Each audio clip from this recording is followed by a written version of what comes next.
우리나라는 복지국가일까요? 유엔 산하 지속가능 발전 해법 네트워크가 발표한 2020 세계 행복 보고서를 보면 세상에서 가장 행복한 나라는 핀란드입니다. 핀란드는 3년 연속 행복 지수가 가장 높은 나라로 나타나는데요. 비결이 무엇일까요? 바로 촘촘한 사회 안정망과 든든한 복지 체계입니다. 2016년부터 50위권을 기록하다가 60위권으로 밀려난 우리나라는 완벽한 복지국가는 아니지만 최소 수준은 갖췄다는 평가를 받습니다. GDP 대비 사회보장 지출 수준이 5%를 넘으면 복지국가로 볼 수 있는데 한국은 2015년, 2016년 11%를 기록하면서 복지국가 반열에 올라섰죠.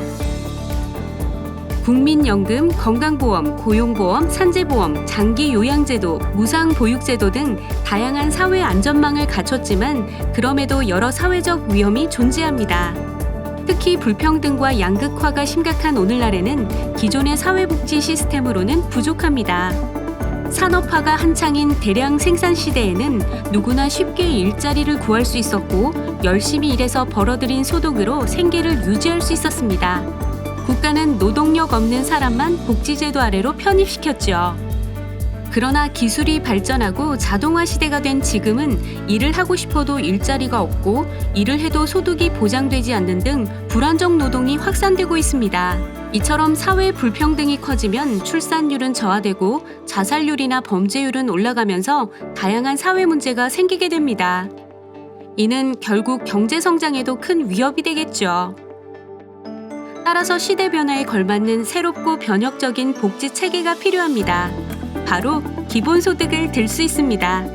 기본소득은 가난한 사람인지 아닌지, 일을 하고 있는지 아닌지 조건이나 자격을 따지지 않고 모든 개인에게 일정 수준의 급여를 지급함으로써 최소한의 삶을 보장해줍니다. 생산 노동에 기반해 복지 대상을 선별하는 전통적 복지 정책과는 다르죠. 기존 복지 체계 아래서는 지원을 받으려면 자신의 가난과 무능을 증명해야 합니다. 가난한 사람들에 대한 낙인 효과와 차별이 생기기 쉬운 구조이지요. 더구나 일자리가 점점 줄어드는 상황에서는 불안정한 저임금 노동 시장에 진입하기보다 적은 복지급여를 택해 노동을 피하는 빈곤의 함정에 빠지기도 쉽습니다. 그러면 정부는 더욱 엄격한 자격 심사를 하게 돼 행정 비용도 증가하게 됩니다. 하지만 노동을 조건으로 복지를 선별 제공하는 것이 아니라 기본소득을 지급해 모두에게 최저 삶의 조건을 보장해주고 여기에 노동으로 소득을 더욱 늘리게 하면 개인의 경제적 자유가 더욱 증대될 것입니다. 기본소득에 대해 사회복지 제도를 축소시킬 것이라는 반론도 있습니다. 이러한 주장들은 기본소득에 대한 오해에서 비롯됩니다. 기본소득도 사회보장제도의 하나입니다.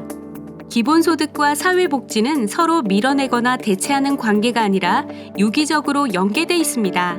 따라서 기본소득과 기존 사회보장제도가 조화를 이루는 종합적 구상이 중요합니다.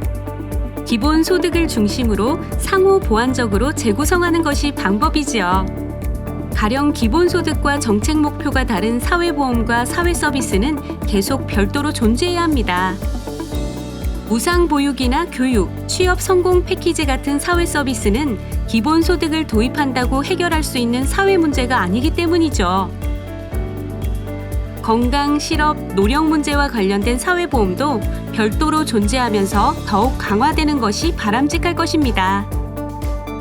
그러나 기초연금이나 한부모 수당, 양육수당, 생계급여처럼 특정 계층에만 한정적으로 지급하던 공공부조는 기본소득에 포괄될 수 있을 것입니다.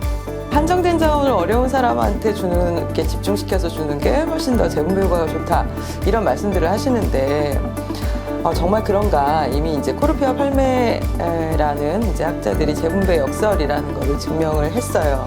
그래서 빈곤층한테 몰아서 주는 그런 방식의 정책보다 보편적인 방식의 정책을 시행하는 국가가 훨씬 더 재분배 효과가 좋다는 그런 어떤 실증적인 결과가 이미 나와 있는 거죠. 보편적인 정책을 했을 경우에는 그 수혜자가 나도 포함이 되기 때문에 실제로 증세가 이루어져요.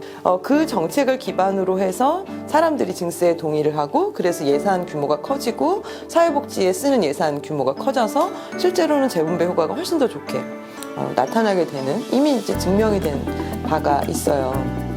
그렇다고 해서 우리가 지금 사회보험의 확대나 공공부조의 확대를 하지 말자라는 얘기가 아니에요. 어떤 생활의 안전망은 뭐 공공부조로 깔고 그 다음에 뭐 사회보험으로 깔고 뭐 사회 서비스로 하고 이렇게 층층을 쌓는 게 이제 제도적인 구상인데 기본소득으로 깔고 그래서 많은 그런 어떤 생활의 안전망들이 지금 보장되지 못하고 있는 거 이런 부분들을 공백이 없이 가자, 무조건적으로 가자.